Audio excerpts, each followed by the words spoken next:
you start to think about structuring yourself a little bit differently, and which opens up your opportunities for transferring things, but also for bringing family involvement in and getting your kids and next generations more and more involved in the business that you're creating on the side. Are you ready to transform your life? This is a no-nonsense show helping immigrants like you create generational wealth, even while working full-time. Get ready to take notes.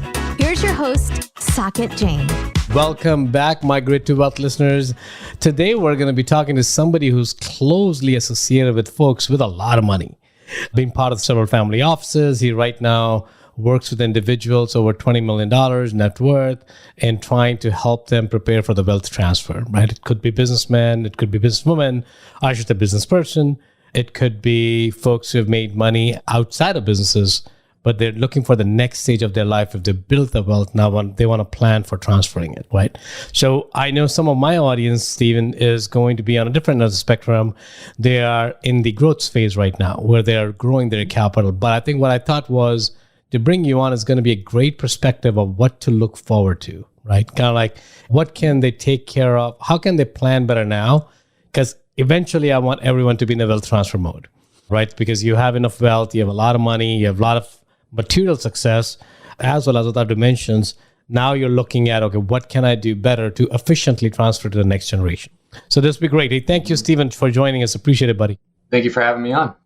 Yeah, Stephen, we usually like to open the show. I've changed the format a little bit. Our name is Migrate to Wealth. Without me going deep into it, when you hear the word migrate to wealth, what comes to you? Like, how do you think about it? So when I think about that, I think of mindset shifting. So, one of the things that before you are really able to get into that generating wealth mode, you have to think a little differently than most people. And I think people that resonate with that have acknowledged that, will sit there and nod their heads. And other people might be listening and being like, I was wondering why I felt like a little bit different than some of the other people around me pursuing success in some more traditional formats. Not that there's anything necessarily wrong with that, but it generally is this mindset change where you say, okay, there's this path forward that works, that we're all told this is how you do it, but it doesn't seem like that's actually how the really wealthy do it. So let me be open to thinking a little bit differently about how to create wealth. I love that. So on that note, because our first dimension for migrating to wealth is your mind, right? It's a small piece of stuff, mass in your body, which basically could change the way you look at life, change the way you look at wealth, change the way you look at a lot of different things, right? I think you hit the nail on the head, man. I always say that 90% of what we want to do is going to be the mindset. 10, 15, 20% is usually going to be the mechanics. And unfortunately, most of us are stuck in the mechanics and not in the mindset. But if you shift the mindset, mechanics becomes very easy. It's going to be unfolded to you. So, Stephen, let's talk about your journey, your migration into wealth, how it started, where you are right now in your journey, and then we'll go from there.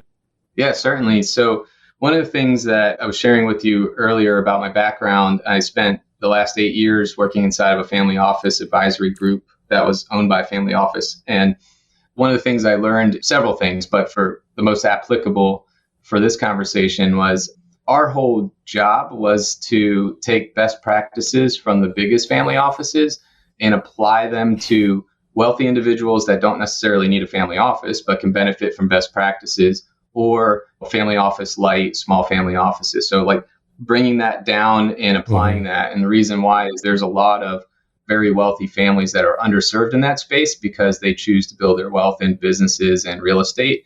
And if you're not liquid, you're not getting the same attention from the large private banks. That was just a little bit of a backdrop. And then what I learned from there was this idea that you can apply best practices down the net worth spectrum all the way down to yourself.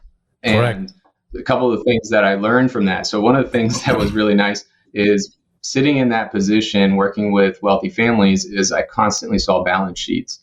And I saw the entire balance sheet because we're talking about asset protection, wealth transfer. So you don't hide that from the person advising you on it.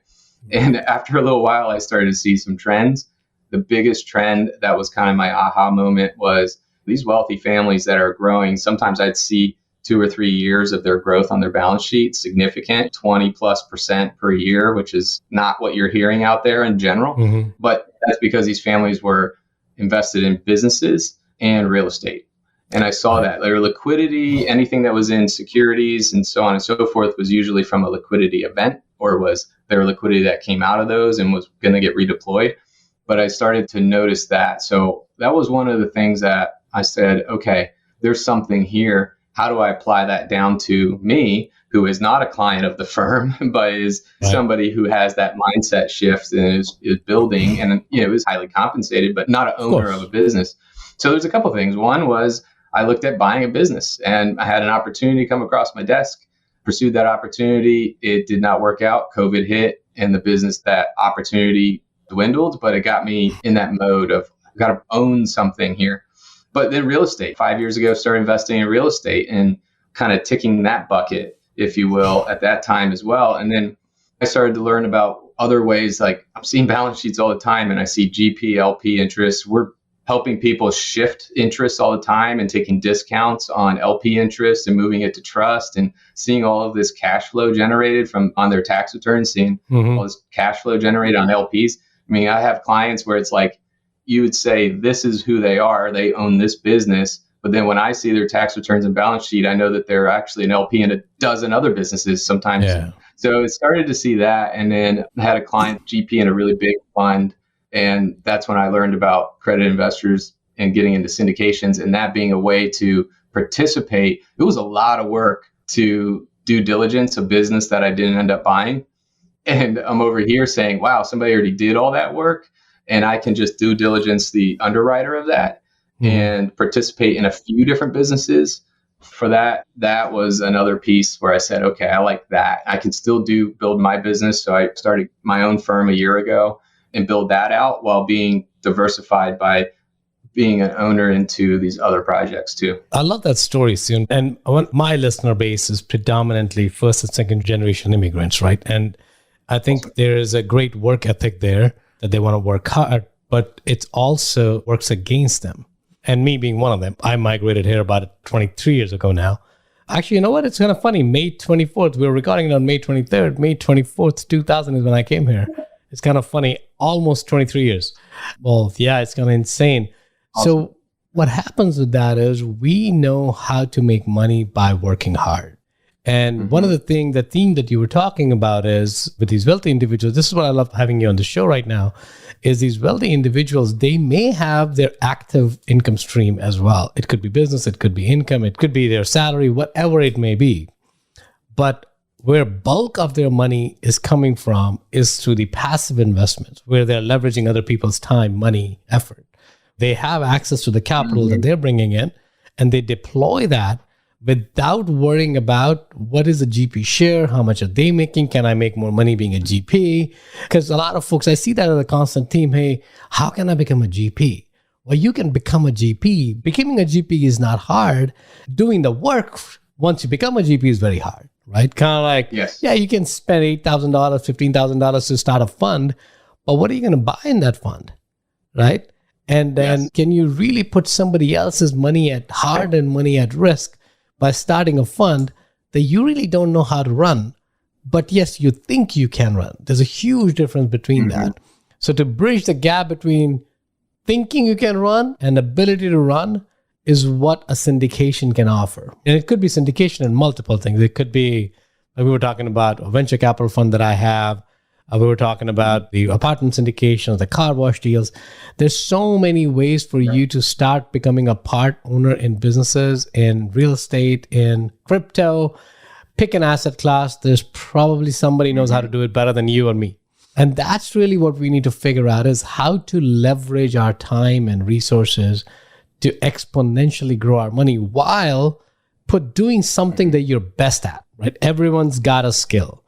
Continue doing what you're good at. No one's saying you should quit your job today, but grow your wealth in parallel by leveraging on other people. What are your thoughts on that, Stephen, especially as you're looking at from wealth transfer perspective? Yeah, there's two thoughts that came to mind as you mentioned that. One is the same mindset, that hardworking mindset that works against people to some degree. It certainly works in their benefit, because this is the place where you can work hard and you can attain a standard of living that's higher than almost anywhere else in the world just doing that. Yeah. But that's like the tip of the iceberg. Then you sit there and go, okay, well, the next step from there is, if I'm earning everything in W-2 income and then I'm saving, you're not going to save yourself to wealth. So then the question is, what are you going to do with it from there? And that's where you have to start to say, okay, I've got some headwinds on me. Primary one is taxes. There's really very little you can do when you're just W-2 and saving on taxes, right? And so many people have kind of resigned themselves to that. Then you get into the world of real estate, and then you start to realize, well, actually, a lot of those benefits can flow through to LPs on deals. Correct. And I can actually, yes, you can't offset active income with passive income the same way, but there are ways that you can start to be more tax efficient by, of course, being a little broader than just W-2 and being just W-2 and saving, like saving and putting it in the stock market and dollar cost averaging. The other thing you mentioned that I just wanted to touch on too is the definition of LP is limited partner and it's passive and all this stuff. But passive in that regard to me is a very positive thing. And you did talk about this, but it allows you to be active in the things that you are passionate about. And you still have to put the energy into finding the right deals to be a part of the projects. But that's a fraction of the effort that it takes to go and even buy real estate on your own. Of course. And not even an apartment complex, but a house. You have to find it. You got to, all that. It takes many more hours versus where you can use your outside of work time really wisely and looking into other deals. So I like them. I'm a fan of them because I think they have a good place. But I think first people have to be in a mindset shift where they say, okay, I'm working really hard active. I'm going to only hit ceilings. I only have so many hours of the day. My labor is only so valuable. What can I do with what I've been saving? So the good thing about that mindset, that work ethic, is typically people that have a really good work ethic also know how to save well. Correct. And taking that money and deploying it well is that next piece to building wealth. Completely agree, right? I think part of that thing is that it's all in the mindset shift, right? The mindset is, I came to this country, or even if you're a native, there's no Native American. What we're talking about, if you have been a multiple generation American, it's probably the right way of saying is, doesn't matter where you are. I think it's we've been trained. I think you used that at the opening time when we opened the show. You used that we've been traditionally told that X, Y, and Z works, which essentially is study hard, go to the best schools, get the best grades, get employed by the Fortune 500 companies or the startups nowadays, or it could be a doctor, it could be whatever that thing is. Your financial life is going to be set. That's really what most of us have been trained to understand. Yeah.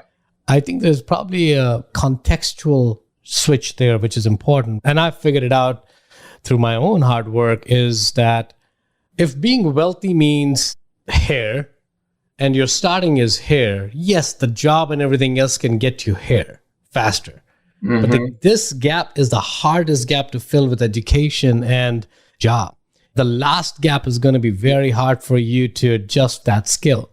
That gets you out of your, whatever your current state is, to a better state. We have to make sure that we acknowledge that, we appreciate that. But what we're talking about, if I'm reading it right, is we're not talking about being mediocre. We're not talking about you being better from where you were 20 years ago, 23 years ago when I came here. We're talking about hitting that pinnacle. And what do I need to do to hitting that pinnacle? Now, you may never hit that pinnacle, but who cares? But if you don't aim for it, you're never going to be even closer, right? And who knows, you may exceed that pinnacle. Nobody knows. There's no limit. But at the same time, also, I would love to get your perspective. And one thing is that I know so far in the last 10, 15 minutes of this conversation, we've predominantly talked about money, right? But another perspective I would love to understand from you is, as you're working with family offices, they have the money. Money is not a problem at that point because they have made it. But there are other things either missing from their life or missing from them. It could be service, it could be health, it could be relationships. And let's paint a holistic picture of what that life looks like. And as people reflect back on how they made money, what they have sacrificed for, what's going through their mind? Yeah, look, all the money in the world doesn't give you purpose. So that's a big conversation. One of the things, the word that comes to mind as you explain that is just, what does legacy mean to families? So, legacy defined from an advisor's perspective is always about money, right? Yeah. But legacy is not always about money. People want to leave a legacy that's well beyond that in the future. And sometimes that has to do with philanthropic endeavors, or it's just the way that they pour into the other generations in their family or those around them. So one of the things that is typically integrated into really wealthy families' wealth transfer is good charitable planning. And that is a broad spectrum. And most people think, well, wealthy people, when they're wealthy enough, they get a foundation. It's like, well, that's one thing that some people do, but that only checks one box for a certain profile. There's a lot of other things that families do that are in the charitable space and are elevated beyond what most people do. So most people are used to writing a check and giving it directly to an organization.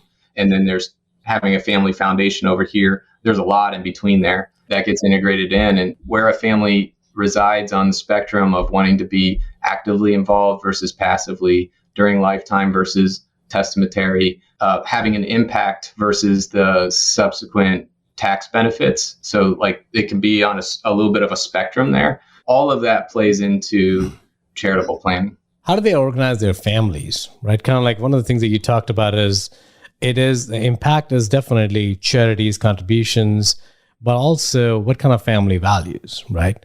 And what are you seeing on that? And because I think giving you a little bit of perspective why I'm asking this question is because on this show, we define wealth pretty broad. We're really talking about 5 key dimensions. We're talking about your mind, your body, your relationships, your money, and your contribution. And that's my definition. Doesn't mean that's the only definition. Sure. Wealth is such an abstract concept. I need to put some framework around it. So when you're talking to these wealthy individuals, yes, the money and contribution goes hand in hand, because if you either you can contribute money or you can contribute time. There's only 2 things you can contribute. So when you're at that point of wealth, parting away with your money is an easier thing, right? It doesn't mean that you can't do it when you're only making $100K. You can still do that. But of course, it seems much easier when you have $20 million as an arbitrary hurdle point, right? What about the other dimensions of their health and their relationships? How are they imparting that? Because they may have made sacrifices and they work like dogs and cats, but they want their next generation to be better, not just in finances, but everything all around. Like, what are they thinking about education? What are they thinking about their values? I don't know if you had the insight into when you were talking to these guys in the boardrooms. I don't know if you had that insight, but I would love to get a perspective on that. Yeah. So I would get some insight there. I would call that the soft side versus the hard side. Hard side's the numbers. So, and it's funny. So sometimes we would get really deep into balance sheets and tax returns and have all these ideas, and then sit down with the family. Then they give us their soft filter and realize, oh, well, they value these things more than those things. And it's definitely a filter. One of the things I would argue, though, is that people that weren't generous at 100K aren't generous at 100 million either. So I completely agree. There's certainly a depth to that. So if you cannot give $1,000 when you're making 100K, you're not going to give $1 million when you're making $20 million, right? Just not going to happen. Yeah. And it's hard sometimes for people to think of, like, there's still wealthy people that are afraid of running out of money. So what I tend to see is what they're working on more so, and this is going to be a generalization, but some pockets that I'd seen is trying to figure out how to, generally they're able to free up some time after they've done this massive building part, and then sit there and go, well, I want to invest that time into the next generations, into my kids, into which are often adults at that time, and grandkids, so that I can help create and perpetuate a legacy there in values, whatever those values are. So that does go hand in hand with even the planning side, because it's like, hey, I hear this all the time, like, I'm very wealthy and I don't want to spoil my kids. And it's like, okay, so look, I can't help you with how you raised your kids and how they will handle that money. But what I can tell you is doing nothing and allowing a massive inheritance to go directly to your children will spoil your kids. Correct. So proper planning and asset protection is a better way to minimize that and allow them to have the benefits of the backstop while still pursue something. So maybe it's their passions, but having a backstop, like, look, if your child's passionate about being a school teacher, that's great. Well, they're going to be capped at a certain amount. So having that backstop and being like, hey, you can still be a school teacher and still have access to a lot of these things, and go on 3 months a year that you're off, go on amazing vacations and create amazing memories with your children. And those are the things that they look at a lot of times, is how can this free up those generations to pursue things that are valuable to themselves and the world.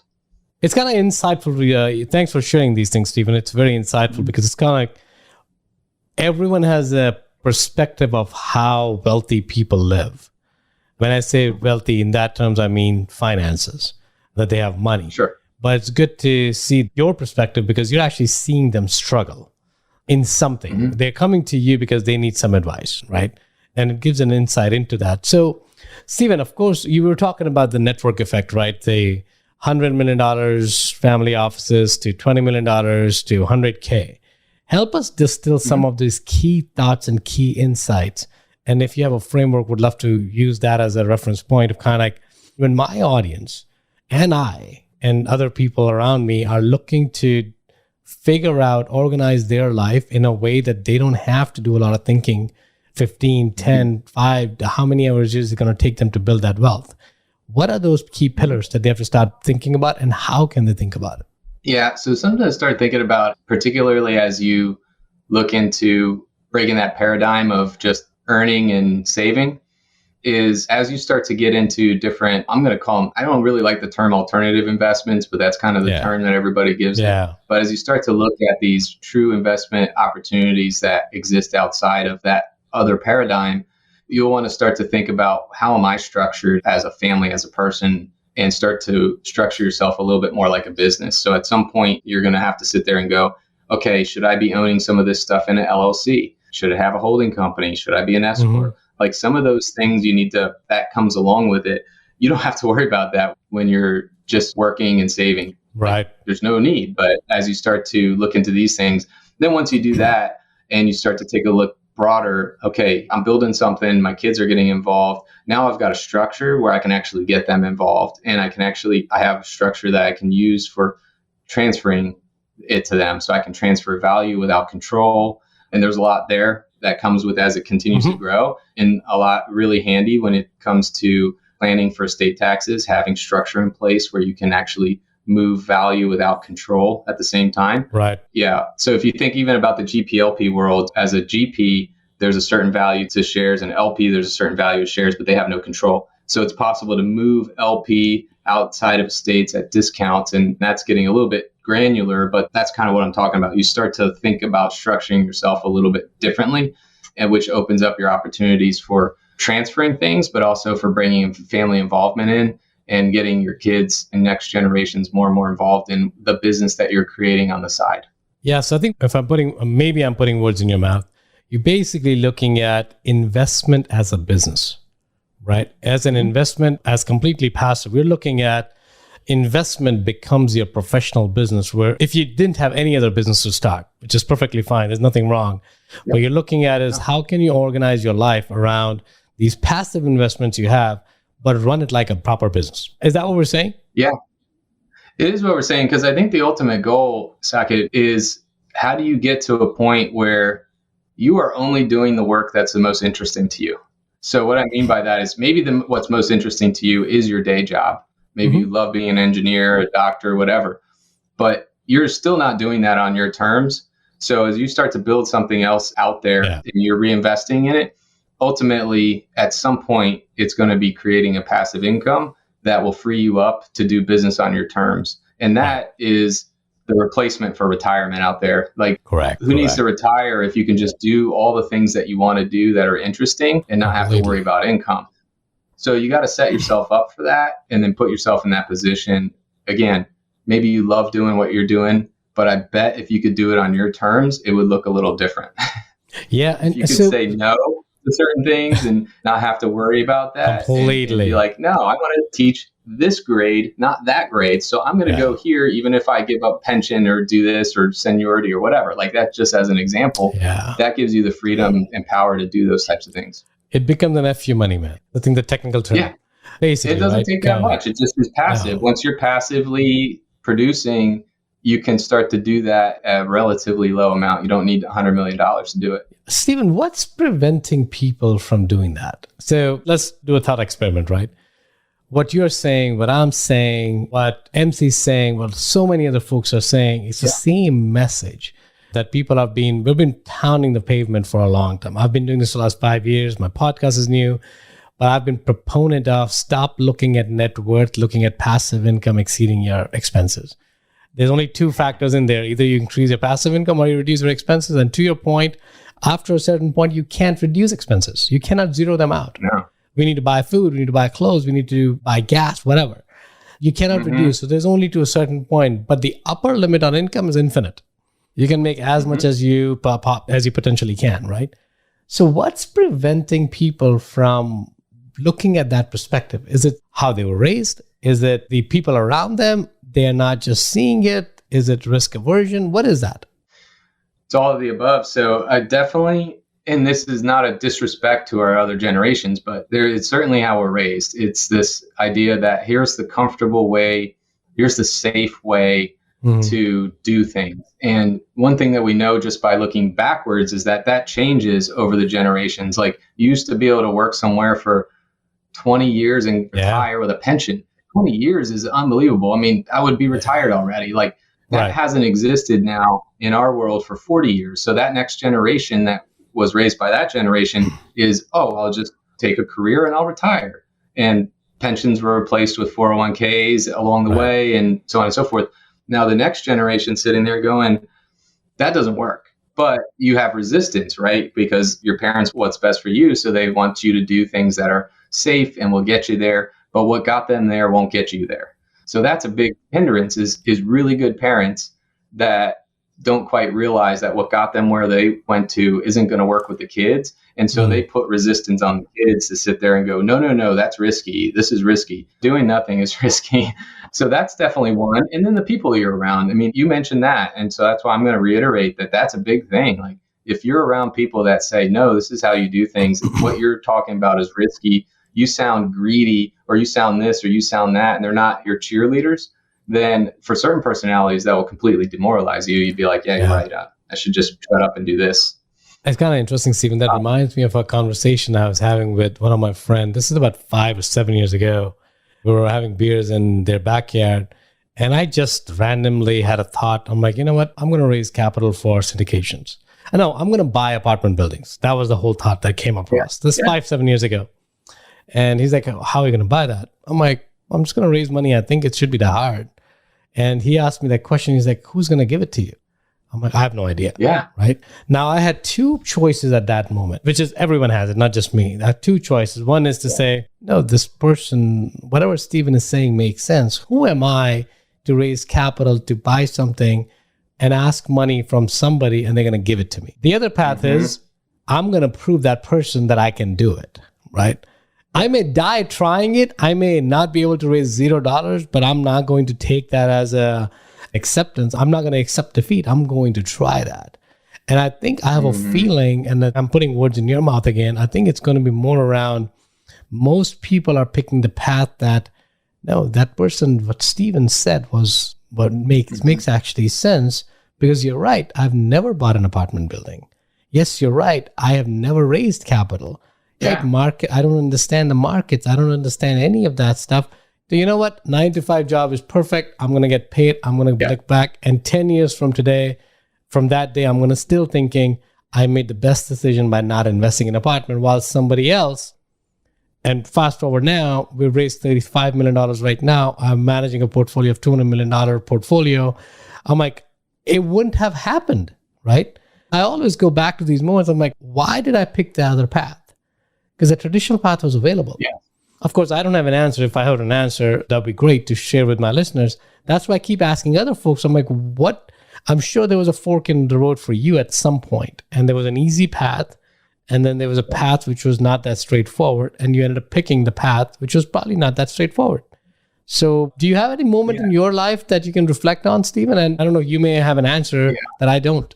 Well, there was one thing that came to mind as you were saying that. One thing was people put wealthy people on a pedestal and think that they could do that, but I couldn't do that. Yeah. And one of the things that I learned through working with them, and I mean this in the utmost, like I mean this respectfully, is there's nothing special about them. So like there's nothing inherently different. They just sat there and said, they recognized opportunity, especially business owners. They recognized an opportunity. They took the risk. They put the work in. And then everybody's seen their success, but they put the risk and work in many years ago and they built something. So on one hand, you could say, well, that's what's special about them is that they saw the opportunity and took the risk. But what I'm saying is, other people can do that, but you have to be looking for it. And you have to be willing to sit there and go, there's an opportunity. I could buy an apartment complex. Like I could think of 1,000 reasons not to, but I'm just going to sit here and I'm going to do that because I recognize that there's diversification through the cap rates are good. It's going to appreciate. there's value add. I get depreciation. I mean, I'm just giving you, I've never bought an apartment complex, but I know that those are a lot of the You're benefits right. of it. Yeah. And you sit there and you recognize it. But guess what, Saket? I didn't know those benefits 5 years ago. I would sat there and would go, who the heck buys an apartment complex? They cost $20-30 million. Who's buying these? And now I realize, like, well, I could have been buying them. like I could put the capital together. You can. Because especially in this day and age where there's so much education out there that where you can learn about asset classes and so on and so forth, that you can, if you put enough time in it, you have the risk ability, you can go into a lot of different categories. But you can use that to due diligence and just partner on projects too. Right. But recognizing, like, the person sitting across the table from you, the GP on the deal is not special. They just recognize an opportunity and put their efforts into it. And I don't have to be special to do these things too. I can put the time in, and there's not something that I'm missing that needs to be there. No, you're right. And when you look at this world of syndication, and I'm sure you see that as well, even in the business owners, not all of them are class A students, right? They're not A grade students. No. They're not. Now, I'm using the grades as a proxy for intelligence, which in itself is wrong. Correct. But let's just say we say that somebody topped the class, they are smart, right? We hear that all the time. Because you're getting good grades, you must be smart. But that's not the level of smartness. That's actually, I'm not a proponent of that structure because it limits both parties who are not getting high grades, who are getting B or C grades, right? So, which limits the both because one, their limiting belief is I'm the best, which they may be in one area. And the other one, the limiting belief is I'm nothing. So both of them are not correct. Just because you're good in one doesn't mean you're great at everything else, right? But I think that's really what happens, right? Because now you're saying is I'm getting promotions after promotions after promotions at work. I'm doing amazing. And here I have so much risk, especially when you're starting at 30 or 40 years old. If you have not been trained into it at the age of 20s, now your risk appetite has shifted. You got a family. They have a lot to lose. Now you go into, let me just do what I know the best. Without really realizing you can, which is, I go back to how you opened the show, is about mindset, right? It's about which way do you want to look into? Do you want to look at making your limiting beliefs the reality? Or you want to break out of your limiting beliefs and say that I'm going to try it with curiosity. One of my mentors always says that the only way to break a limiting belief is approach it with curiosity. For example, I'm afraid of roller coasters. I'm afraid. I think I'll go pee in my pants. As a child, I used to cry when my sister would go in a roller coaster. I would cry, bring her down, she's going to die or whatever, right? And I've recently shifted that approach to saying curiosity. Let me try what happens. Let me see what happens, right? And maybe I'm scared. Maybe I'm not. I don't know anymore. It's been 2 decades. So who knows what's going to happen? Let me try it out. And we just went to a theme park and we loved it. Because I was able to now talk to my daughters also. I'm using that as a teaching experience. Like I was afraid of doing something. And the only way I got over it is because I changed the way I was looking at the fear. I became curious about the fear. Became curious about the experience, right? And I think we don't have a framework to go past our limiting beliefs, especially when we're surrounded by our ecosystem is confirming those limiting beliefs. No, you're right. Just do 9 to 5. It's fine. Life's about fun. You just go drink every night, which is all good. All these things have a place, no judgments. But then how do you go beyond your limiting beliefs, right? Yeah. Yeah. It really helps to be surrounded with the right people. If you're married, your spouse being supportive of that and believing in you can surpass the people that are around you. That can be the input where you sit there and go, you're right, I can do this. If she believes in me, then I can do this. And being able to get over some of the things that you mentioned, like, so your peers are building this way and they're showing their success certain ways, the car, this or that. And meanwhile, on the balance sheet, you're actually building something that's worth much more, but it may not look like it. Yeah. Which is another reason why people would sit there and go, oh, you're not doing the right thing. It's like, no, I'm doing the right thing. You just don't think I'm driving the right car. That's kind of the thing there until you hit a point. Then you hit a point where you're like, but then they want to know, well, how come you can do whatever you want on a day? Like you can go and play golf or you can go on vacation with your family and you can go create amazing memories. When did that happen? It's like, well, that happened 5 years ago as I started to do this. I think you're right. You're right, Stephen, there, because I think it's kind of interesting when you reflect back on your life And that one decision, whatever that decision is, changes the entire trajectory of the life. For me, it was investing in passive invest, starting as an LP. That's how I started. And last December, I was able to quit my W-2 job, and I was able to take 22 days to Hawaii without a laptop within a moment's notice, right? I'm like, you know what? This is the real freedom, because it's not about the money. Because you may have the money and take a vacation, but you are working on that vacation all the time. I think I recorded 1 or 2 podcasts because I was procrastinating. That's my fault. But if I planned it properly, I could have literally didn't need my phone, didn't need my laptop, didn't need anything. I would have just spent. But to end that story, I was asking my daughters, I'm like, okay, you know what? What's the best vacation you've taken so far? And they said Hawaii. I'm like, of course it's Hawaii. Who wouldn't love Hawaii? I'm like, okay, then I had the intelligence to ask them, why was Hawaii better? Both of them, I have 2 daughters, 7 and 9. Both of them basically said, because you are not working. That's all. Oh, yeah. That is all they cared about. Me too, man. When I look at that story, I'm like, that's true freedom, right? It's not having money. It wasn't. I'm sure that all helped. I'm sure all of that helped. But if I gave them all of that, but I wasn't there because I was working in my room on whatever I needed to, even in business or my work. On my phone, I'm distracted. Here, I was like fully present. You're talking about memories. You're talking about other things, right? That's really what life is about. And that's really what true wealth is. What we're saying is create the money by leveraging other people. Let them work like dogs if they want to. You want to hope that your GP is going to work like a dog. That's what your hope is, so that you don't have to, right?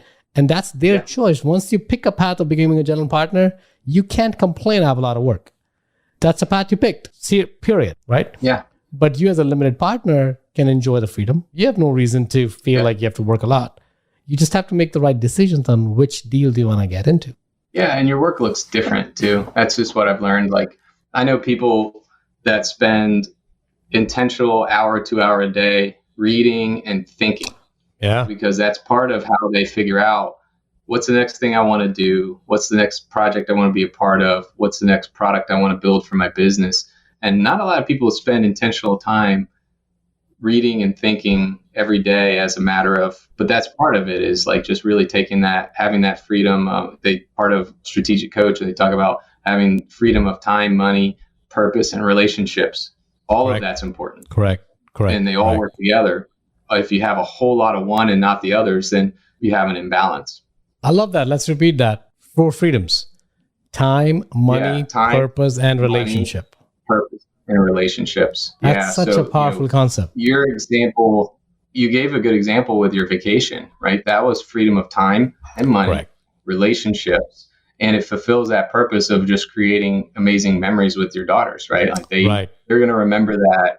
Yes, they were in a beautiful location, but they're going to remember that because of how present you were. So that's true. That's true. All those buckets. Stephen, man, I love this conversation. I can continue having. I love all my guests, man. It's kind of like amazing too. That's why I love our podcast.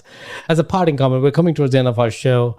I would love to understand. Give us 3 things, just 3 next steps that somebody can do who is not a $20 million net worth, who is trying to get to $20 million, to $10 million, to $5 million, whatever that end point is for them right now. How should they align their finances? Because yes, time and mindset and everything is important, which they're going to get from this show. But someone like you, who has actually helped a lot of wealthy people do that, help us understand that. Just keep top 3 things. Yeah. And you may not think of this with wealthy people, but a lot of them live below their means. And living below their means and using that money to reinvest, because they recognize that every dollar I spend frivolously is a dollar I can't earn money on. So not that they don't enjoy it, but like sometimes people say, oh, wealthy people buying a Porsche. Well, their percentage to income of buying that car is way lower than yours. So they are still, many of them are still living below their means. And that's what creates the momentum of being able to reinvest and create additional revenue streams and so on and so forth. So that's one thing just right off the bat, is try to live below your means and deploy that. Think of that capital. I'm talking about frivolous spending. So think of cutting that out and think of that as every dollar I spend on that is a dollar that I'm wagering against myself, that I should be wagering for myself. So that's a key piece. And then as you get there, like start to take your time to learn as much as you can about where you can place that, who you can partner with, If you're not an accredited investor, how do I get there? Like, what projects can I do with somebody that will get me there sooner than later? That alone will just get you in the right mindset. You will already be thinking so much differently than your peers, just doing those couple little things. Then the rest of it will start to reveal itself to you as you start to get excited about building things. So that's very important. Love that. No, thank you, Stephen. So, Stephen, we're coming towards the end of our show, buddy. We always end the show with 2 questions. So the first question is going to be, you've led a very insightful life, right? You've kind of helped yourself, people around you, and people above you as well. If you were to go back to your 20-year-old self, that's not the right question, because I don't think you should do anything different. That's I'm not a believer. Yeah, I'm a believer that you probably won't be here if you did things differently. But what are the key insights you would give to them that their path would become more expedited, right, to get here? Yeah, mine would have been to take more risk. One of the things, my oldest son is 14. One of the things I'm definitely teaching him is your 20s is your time to invest in your future self. So take risks. Don't sit there and go, what job should I take? Oh, this job pays this and this one pays that, so I'm taking this one. No, you look at it and say, what can I go learn at that job as an investment in myself? The fact that they pay me anything to go and learn their business is great in your 20s. Right. So let me go learn that. That's what I would have taught myself, is to look at those opportunities as how can I learn something that I'm going to reap benefits for the many generations after. Love that, man. Because I think most of us are not looking at that when we're in 20s. We're like, my friend's making 100K. I'm only making 50, right? Because the number is the only number that matters at that age, which is an interesting insight, because if it ends up becoming, what do you want to learn? But do you think, Stephen, I don't have 14-year-old kids, so I don't know yet, but taking that one question one step further, how do you empower them to be able to make that call? Because I think part of that is there are multiple things going on a 14-year-old, right? Hormones kicking in, dad's always wrong, parents are always wrong, and the influence is outside, which essentially means for most of the kids, I'm overgeneralizing it because I'm sure there's an exception there too, but most of the kids are like that. I was that way, so I can talk about that. And the external world is talking about material success. Oh, you only got a job for 50K? Look at me. I'm so much better. I got 120K. You're making less than half of my money. Although the job that I took could have exponentially set me up for success. I just don't know yet. So how are you handling that for your kid?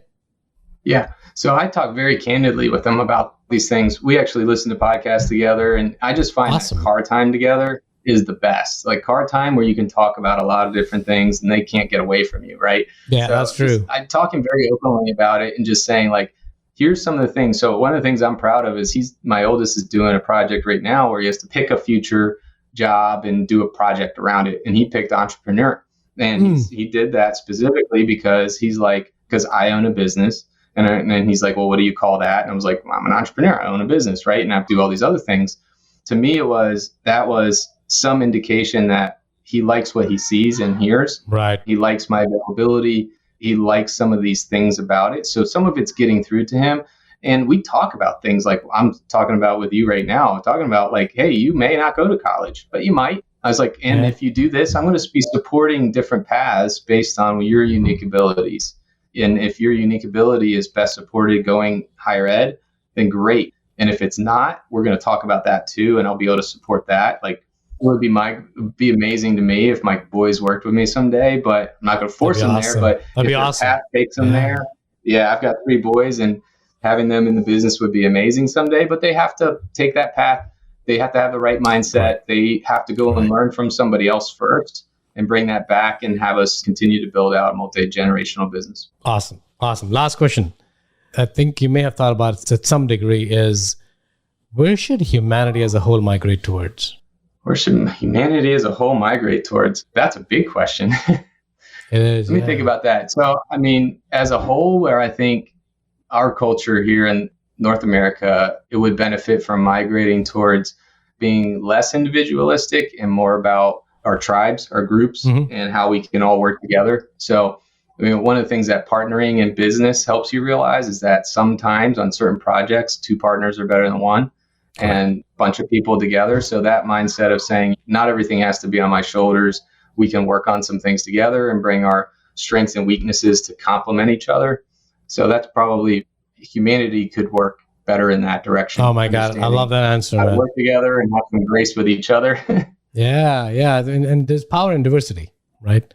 It's less divisive. Diversity is less divisive. If we'll have another podcast to talk about the current division that's been caused, but that's very different. They're very different. We're going to go into a complete different tangent. But you're right. I think diversity can bring, if you embrace it correctly, it can actually unite people more than create divisions. So I love that answer. Steven, if somebody wants to find you, man, where can they find you? Yeah, you can find me at catalystadvisory.io. So catalystadvisory.io is my website. People can book time with me on there. My podcast will be linked there as well. And you'll see some content on there. You can learn a little bit more about the way I work with families, because I don't just work with ultra high net worth families. I do work with business owners. And I do love to work with everyday families, particularly around just life insurance, which is kind of mysterious.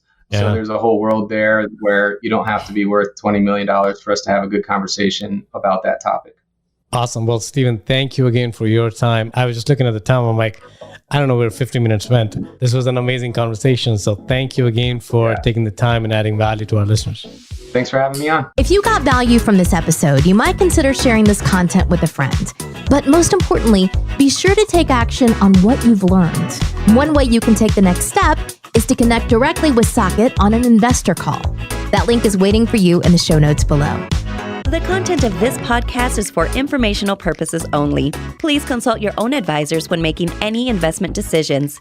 Keep listening. We'll see you on the next episode.